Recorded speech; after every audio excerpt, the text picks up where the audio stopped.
Okay भाई,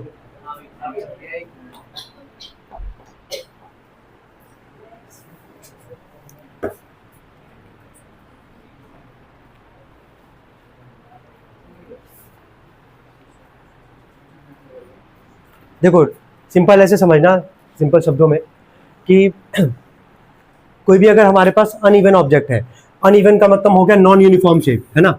uniform मतलब समझ रहे होगे, अगर हम ये अगर ऐसे बनाएंगे तो बोलोगे रेक्टेंगल है, क्या है वो, रेक्टेंगल, इसको बोलेंगे यूनिफॉर्म शेप है। ये कैसा शेप है हमारे पास, नॉन यूनिफॉर्म, कैसा है, नॉन यूनिफॉर्म। तो नॉन यूनिफॉर्म पहला कंडीशन ये होगा हमारे पास, ठीक है। टॉपिक याद रखना कि टॉपिक क्या हमारे पास, centre of gravity, centre of gravity. तो सेंटर ऑफ ग्रेविटी कोई पूछेगा तो एक्सप्लेन कैसे करोगे उसको, तुम बोलोगे सबसे पहले कि बॉडी कैसा होगा, ऑब्जेक्ट कैसा होगा, नॉन यूनिफॉर्म, कैसा होगा, नॉन यूनिफॉर्म, या अनइवन भी बोल सकते हैं इसको हम लोग, अनइवन शेप का, ठीक है, अनइवन शेप का मतलब उसका शेप कैसा भी हो, फिक्स ना हो, ठीक है। तो ऑब्जेक्ट या बॉडी जो होगा कैसा होगा, नॉन यूनिफॉर्म शेप। अब किसी भी ऑब्जेक्ट को, ध्यान से सुनना, किसी भी ऑब्जेक्ट को ऐसे पॉइंट पे रखेंगे जहां पे नेट मोमेंट ऑफ फोर्स क्या आएगा, जीरो। समझना, लास्ट बार हम इस चीज को रिपीट कर रहे हैं। किसी भी ऑब्जेक्ट को ऐसे पॉइंट पे रखना है जहां पे नेट मोमेंट ऑफ फोर्स क्या आएगा, जीरो, क्या आएगा, जीरो। उसी को बोलोगे सेंटर ऑफ ग्रेविटी, क्या बोलोगे, सेंटर ऑफ ग्रेविटी। अब ऑब्जेक्ट अगर मान लो यहां रखा गया है, सेंटर पे रखा गया है, तो इधर भी बहुत सारे पार्टिकल्स होंगे, इधर भी बहुत सारे क्या होंगे, पार्टिकल्स होंगे, ठीक है। इधर भी वेट लग रहा होगा, इधर भी वेट लग रहा होगा, दोनों साइड से क्या रहेगा, वेट लगेगा, सबके पास वेट होगा ऑब्जेक्ट के पास। अच्छा, कोई ऐसा ऑब्जेक्ट है जिसके पास वेट ना हो, ऐसा हो सकता है क्या, कोई नहीं। अब आगे सुनना, net moment of force zero कब आता था, जरा बोलना पहले, net moment of force zero कब आता था, जब बॉडी किस में होगा, इक्विलिब्रियम में। अच्छा, इक्विलिब्रियम के कंडीशन के लिए net moment of force zero तभी आएगा जितना एंटी क्लॉकवाइज होगा और उतना ही क्या होगा, क्लॉकवाइज। याद करके बताना कि किसमें साइन प्लस का होता था, किसमें साइन माइनस का होता था। एंटी क्लॉकवाइज में कैसा था, पॉजिटिव, और क्लॉकवाइज में नेगेटिव। तो किसी भी ऑब्जेक्ट को ऐसे पॉइंट पे रखना है, ऐसे पॉइंट पे रखना है जहां पे नेट मोमेंट ऑफ फोर्स क्या आएगा, जीरो। या तो ये बोलोगे अगले को, या ये बोल सकते हो किसी ऑब्जेक्ट को ऐसे पॉइंट पे रखेंगे जहां पे बॉडी किस में आ जाएगा, इक्विलिब्रियम में। इक्विलिब्रियम में आने का मतलब यही है कि वहां पे नेट मोमेंट ऑफ फोर्स क्या आएगा, जीरो, क्या आएगा, जीरो। ये डेफिनेशन था पहले स्लाइड में। सेकंड वाले में तुमको बस समझाया जा रहा है कि होता क्या है, सेंटर ऑफ ग्रेविटी, ठीक है। थर्ड वाले में किसका सेंटर ऑफ ग्रेविटी, थर्ड वाले में ये लिखोगे तुम लोग, किसका सेंटर ऑफ ग्रेविटी कहां पे होता है, ये तुमको लिखना है। सेकंड वाला बना लेते सभी लोग, ठीक है, इसको नोट करना। ऑब्जेक्ट लिखो और लिखो position of centre of gravity, ये याद करना है, ये तुमको याद करना पड़ेगा सभी लोग को। एक तरफ कॉलम बना ऑब्जेक्ट और एक तरफ लिखो position of centre of gravity.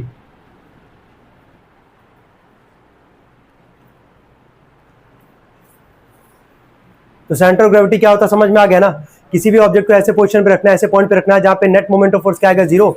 या फिर ये बोल सकते हो कि वो ऑब्जेक्ट किसमें आ जाएगा, इक्विलिब्रियम में। और इक्विलिब्रियम में आने के लिए वहां नेट मोमेंट ऑफ फोर्स क्या आएगा, जीरो। और net moment of force zero तभी होगा कि जितना anti clockwise moment of force होगा उतना ही क्या होगा, क्लॉकवाइज, ठीक है। ये नोट कर लिए सभी लोग ना, ठीक है।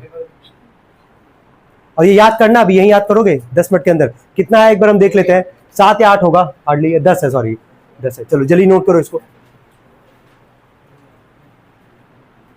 इस पूरे सेगमेंट से यही सबसे इंपॉर्टेंट है कि किसका सेंटर ऑफ ग्रेविटी कहां पे होता है, ठीक है। और डेफिनेशन सॉलिड कोन में लिखोगे तो एट ए हाइट ऑफ लिखा है h/4 from the base on its axis. और जब इसका लिखोगे, हॉलो कोन का लिखोगे तो सेम रखना, h/4 की जगह क्या लिख दोगे, h/3। बाकी सब कुछ सेम रहेगा, ठीक है, ये सब कुछ सेम रहेगा, बस h/4 की जगह h/3।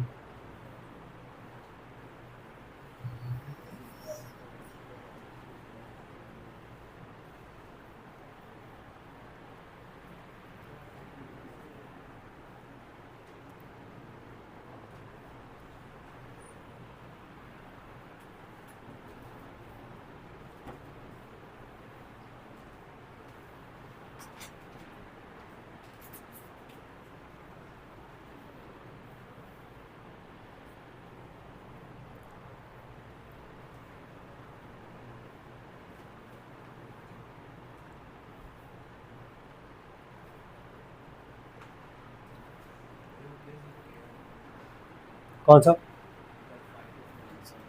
सॉलिड कौन है,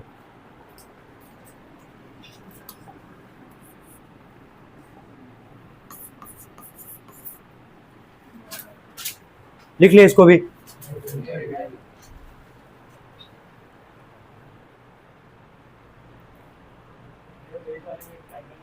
ट्रायंगुलर, हाँ ट्रायंगुलर लैमिना और करके है स्केलन ट्रायंगल, ट्रायंगुलर लैमिना बोलोगे या फिर स्केलन ट्रायंगल में से भी बोला जा सकता है इसको। तो और करके है दोनों ये 8th में।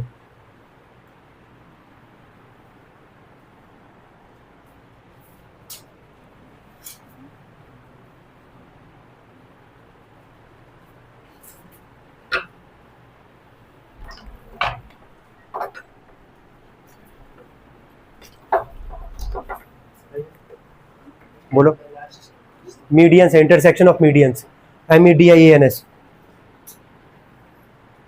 लिख लें इसको सब लोग। ये ट्रायंगुलर लैमिना, LAMINA लैमिना। जिसका नहीं हुआ है कोई बात नहीं, मैक्सिमम लोग का हो गया ये, अभी हम फिर स्लाइड लगा देंगे। हो गया, लिख लियो इसको। लास्ट लिखो 9th, parallelogram, rectangular lamina, square और रोम्बस, सबका एक ही होगा, point of intersection of the diagonals. अभी लगा देंगे, बोले ना पहले ये लिख लो। जितने लोग लिख लिए थे वो लोग लिख लो कम से कम, उसके बाद से वो लगा देते स्लाइड।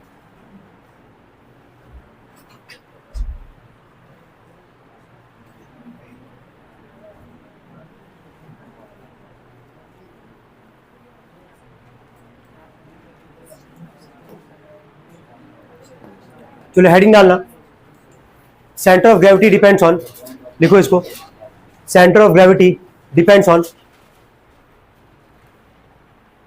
लिखो centre of gravity depends on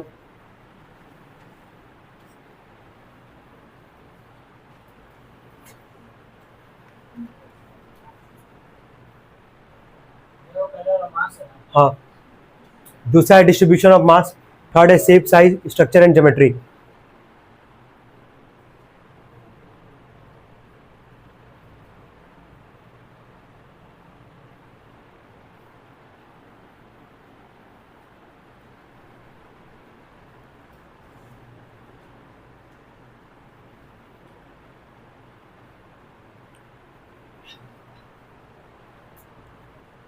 लिख लिए, चलो ठीक है। तो सबसे पहले वाले स्लाइड से स्टार्ट करते हैं। सेंटर ऑफ ग्रेविटी का डेफिनेशन पढ़ के एक बार जरा देखो, याद हो जाएगा सबको, जरा पढ़ना। मेन वही है कि ऑब्जेक्ट को उस पॉइंट पे रखना है जहां पे बॉडी किस में आ जाएगा, ऑब्जेक्ट किस में आएगा, इक्विलिब्रियम में, या फिर ये बोलोगे कि जहां पे नेट मोमेंट ऑफ फोर्स क्या आएगा, 0। और नेट मोमेंट ऑफ फोर्स 0 आने के लिए क्या होगा, जितना anti clockwise moment of force होगा उतना ही क्या होगा, क्लॉकवाइज मोमेंट ऑफ फोर्स। चलो डेफिनेशन एक बार पढ़ के देखो, क्लियर है, याद कर सकते हो सब लोग उसको। मोमेंट ऑफ वेट का मतलब वही मोमेंट ऑफ फोर्स, ठीक है।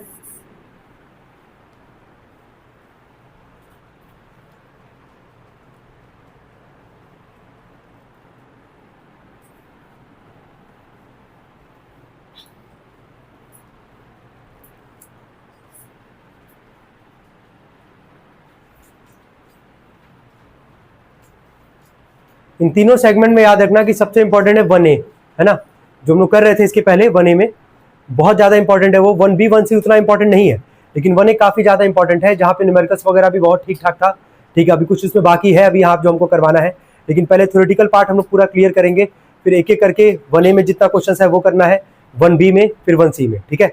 तो पहले थ्योरेटिकल पार्ट सबका क्लियर होना चाहिए। याद हो गया है डेफिनेशन, याद हो जाएगा कि नहीं, बस ये बताओ, अभी हम टाइम दे रहे हैं, डेफिनेशन में कोई दिक्कत नहीं है ना किसी को, चलो ठीक है। सेकंड वाले पे ये तो कॉन्सेप्ट सबको क्लियर ही होगा कि अच्छा ऑब्जेक्ट कैसा होना चाहिए, नॉन यूनिफॉर्म, कैसा होना चाहिए, नॉन यूनिफॉर्म शेप कह लो या फिर क्या बोलो, अनइवन, क्या बोलोगे, अनइवन, ठीक है। सेंटर ऑफ ग्रेविटी किस पे डिपेंड करता है, तुम्हारा मास, चलो ठीक है, ठीक है, ये याद करना पड़ेगा, इसमें ही टाइम तुम्हारा जाएगा, ठीक है। तो इसको जरा याद करो, देखो 5 से 7 10 मिनट के अंदर कितना याद कर सकते हो, कितना लिखवाएगा, 9 लिखवाएगा कि 8 लिखवाएगा, तो 9 में से देखो कितने याद कर सकते हो तुम यहाँ पे, ठीक है। कुछ तुमको एक जैसा दिखेगा, जैसे इसमें आओगे सॉलिड कोन हॉलो कोन में आओगे एक जैसा दिखेगा, सॉलिड कोन में हाइट कितना है h/4 और हॉलो कोन में कितना है h/3, देखो याद करो। 10 मिनट का टाइम दिया जा सकता है और सब लोग याद भी कर सकते हैं। तो इस पूरे सेगमेंट में तुमको केवल 3 चीज याद रखना है। सेंटर ऑफ ग्रेविटी का डेफिनेशन क्या होता है, चाहे ओन वर्ड्स में बना के वहां लिख सकते हो, किस पे डिपेंड करता है सेंटर ऑफ ग्रेविटी, ये याद करना है। और थर्ड ये जो किसका सेंटर ऑफ ग्रेविटी क्या होता है, यही सबसे इंपॉर्टेंट पार्ट है इसमें जो याद करना पड़ेगा, चलो याद करो तब तक, लिख लो। Rectangular lamina, LAMINA,